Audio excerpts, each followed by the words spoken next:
ఓం శ్రీ బ్రహ్మదేవాయ నమః. ఈరోజు బ్రహ్మపురాణంలోని పృథువు గురించి, మన్వంతరాల గురించి తెలుసుకుందాము. పృథువు స్వయంభువ మనువు వంశములోని వాడు అంగుడు. అంగుడు మృత్యువు కుమార్తెనైన సునీతని వివాహం చేసుకున్నాడు. అంగుడికి సునీతకి ఒక కుమారుడు కలిగాడు. అతడే వేణుడు. వేణుడు చిన్నతనం నుంచి తాతయ్య వద్ద అనగా మృత్యువు వద్ద పెరిగాడు. దానివలన అతనికి మృత్యువు దుష్టగుణాలు అలవడ్డాయి. అంగుడు తర్వాత వేణుడు రాజయ్యాడు. అతడు దేవతల విరోధిగా మారాడు. యజ్ఞయాగాదులను తన రాజ్యంలో చేయుటకు వీలు లేదని ఆజ్ఞాపించాడు.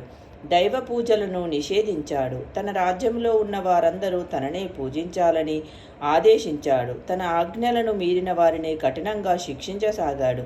ఋషులు అతనిని సన్మార్గములో పెట్టడానికి ప్రయత్నించి విఫలులయ్యారు. ప్రజల బాధలను నివారించటానికి ఋషులు వేణుడిని శపించి నశింపచేశారు. వేణుడికి సంతానము లేదు. రాజు లేకపోతే రాజ్యం అరాచకమైపోతుంది. కాబట్టి వేణుడు చనిపోయాక ఋషులు వేణుడి శరీరాన్ని ముద్దగా చేయటం ప్రారంభించారు. అందులోంచి వారసుడు పుట్టాలని వారి ఆకాంక్ష. ముద్దగా పిసుకుతున్నప్పుడు ఆ ముద్దలోంచి మొదటగా ఆవిర్భవించింది ఒక మరుగుజ్జువాడు. అతడు నల్లగా అందవికారంగా ఉన్నాడు. వేణుడిలో ఉన్న దుష్టత్వమంతా మరుగుజ్జులో ప్రవేశించింది. ఇక వేణుడిలో దుష్టత్వం అనేది మిగలకుండా పోయింది. తర్వాత ఋషులు వేణుని కుడి చేతిని రుద్దారు. దాని నుండి విల్లంబులతోనూ కవచముతోనూ దశదిశలా ప్రకాశాన్ని వెదజల్లుతూ పృథువు జన్మించాడు.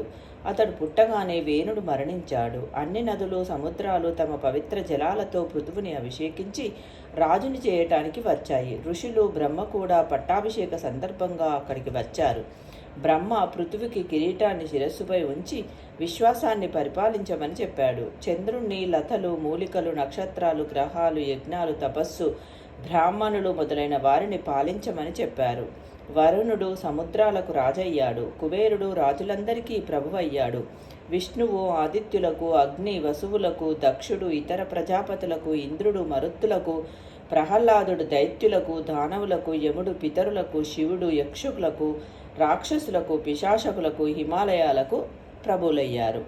నదులన్నింటికీ సముద్రుడు, గంధర్వులకు చిత్రరథుడు, నాగులకు వాసుకి, తక్షకుడు, సర్పాలకి, పక్షులకి గరుడు, లేళ్లకు పులి, ఏనుగులకు ఐరావతము, గుర్రాలకి ఉచ్చైశ్రవము, వృషభము, గోవులకు అశ్వత్థ వృక్షము, చెట్లకి ప్రభువులయ్యాయి. బ్రహ్మ 4 దిక్కులకు దిక్పాలకుల్ని నియమించాడు. తూర్పుకి సుధన్వుడు, దక్షిణానికి శంఖపాదుడు, పశ్చిమానికి కేతుమానుడు, ఉత్తరానికి హిరణ్యరోముడు ప్రభువులయ్యారు.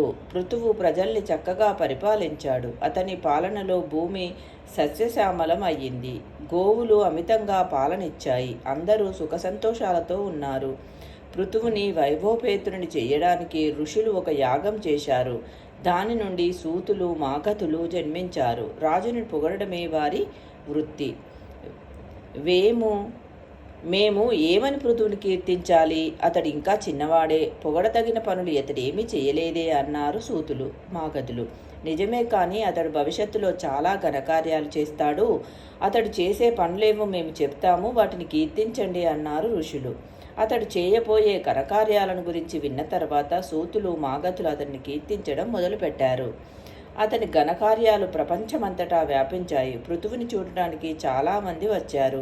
రాజా, మీ గురించి చాలా కథలు విన్నాము. మాకు జీవనాధారం లభించడం కష్టంగా ఉంది.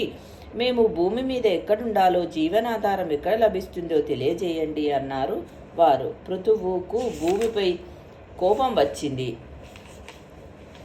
తన విల్లంబులు తీసుకొని భూమిని చంపుదామనుకున్నాడు. భూమి ఆవు రూపాన్ని ధరించి పరిగెత్తడం ప్రారంభించింది. పృథువు దానిని తరుముతున్నాడు. గత్యంతరం లేక భూమి పృథువును ప్రార్థించింది. రాజా, మీ కోపాన్ని స్వాధీనంలో ఉంచుకోండి. నేను స్త్రీని చంపడం వల్ల మీకు పాపం వస్తుంది. నన్ను చంపడం వల్ల మీకు ఏమి లాభం కలుగుతుంది? ప్రజలకు నివసించడానికి చోటుండదు. ప్రజలకు జీవనాధారం కలిగించడానికి నేను ఒక మార్గం చెబుతాను అంది భూమి. పృథువు ఆమె చెప్పినట్లుగానే చేశాడు. భూమి తన వెంటితో చదును చేశాడు. ఆ ప్రాంతాల్లో గ్రామాలు, నగరాలు వెలిశాయి. వ్యవసాయము, పశుపోషణ జరిగింది. పర్వతాలని ఒకే స్థలంలో ఉండమని పృథువు ఆజ్ఞాపించాడు. భూమి సస్యశ్యామలం అయ్యింది. మన్వంతరాల గురించి తెలుసుకుందాము. ఒక్కొక్క మన్వంతరము ఒక్కొక్క మనువు చేత పరిపాలించబడుతుంది. బ్రహ్మకి ఒక రోజు అంటే మనుషులకి ఒక కల్పం అన్నమాట. ప్రతి కల్పంలో 14 మన్వంతరాలు ఉంటాయి. ప్రతి కల్పాంతములో విశ్వమంతా నాశనమైపోతుంది, మళ్ళీ సృష్టి జరుగుతుంది. ప్రస్తుత కల్పంలో 6 మన్వంతరాలు ఇప్పటికే జరిగిపోయాయి. ఇప్పుడు నడుస్తున్నది 7వ మన్వంతరం. ఇంకా 7 మన్వంతరాలు రాబోతున్నాయి. ఆ తర్వాత విశ్వం నాశనమైపోతుంది. ఒక మన్వంతరంలోని దేవతలు ఇంద్ర పదవిని అధిష్ఠించిన వాడు సప్త ఋషులు ఇంకో మన్వంతరానికి మారిపోతారు. ఈ కల్పంలోని 14 మన్వంతరాలు ఈ క్రింది విధంగా ఉన్నాయి. మొదటి మనువు స్వయంభుడు, దేవతలని యములు అంటారు. రెండవ మనువు స్వారోషిషుడు, దేవతలు తుషితులు, సప్తర్షులు, దత్తోలి, చవనుడు, తంబుడు, ప్రాణుడు, కశ్యపుడు, ఔర్వుడు, బృహస్పతి. మూడో మనువు ఔత్తముడు, దేవతలు, భావనులు, సప్తఋషులు, కౌకురుండి, దాల్క్య, శంఖ, ప్రవాహనుడు, శివుడు, సీత, సుస్మిత. నాలుగో మనువు తామసుడు, సప్తర్షులు, కవి, పృథువు, అగ్ని, అకపి, కపి, జల్ప, ధీమనుడు, దేవతలు, సంధ్యులు. ఐదవ మనువు రైవతుడు, దేవతలు, అభూతరాజులు, సప్తర్షులు, దేవవాహు, సువాహు, పర్జన్యుడు, సోమప, ముని, హిరణ్యరోముడు, సప్పాశ్వుడు. ఆరో మనువు చక్షుషుడు, దేవతలు, లేకులు, సప్తర్షులు, భృగుసుతాముడు, విరజుడు, సహిష్ణు, నాథుడు, వివస్వనుడు, అధినాముడు.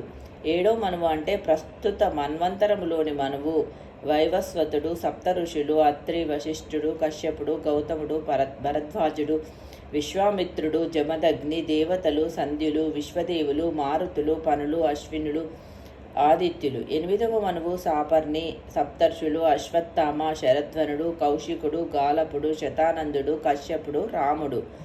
తొమ్మిదవ మనువు రౌష్యుడు. 10వ మనువు బౌత్యుడు. 11వ మనువు మేరు సావర్ణి. 12వ మనువు రీతుడు. 13వ మనువు రీతరాముడు.